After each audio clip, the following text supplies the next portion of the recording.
मित्रांनो, आज मी एक ChatGPTला मला हवी असलेली माहिती विचारली आणि ChatGPTने ती मला दिलीसुद्धा. त्यामुळे मी ChatGPTला धन्यवाद म्हटलं आणि धन्यवाद म्हटलं धन्यवाद भावा. अरे, त्याने काय सुंदर मेसेज पाठवला परत. अरे काय नाही भावा, तुम्हाला मदत झाली हेच मोठं समाधान.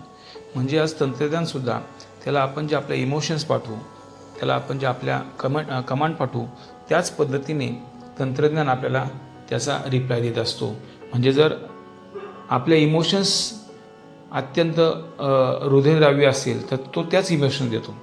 म्हणजे आपण जर विचार केला तर तंत्रज्ञान जर अशा पद्धतीने भावनांची ओळख करून घेत असेल तर आपल्या भावना जिवंत माणसांनासुद्धा अशाच पोचत नसतील का?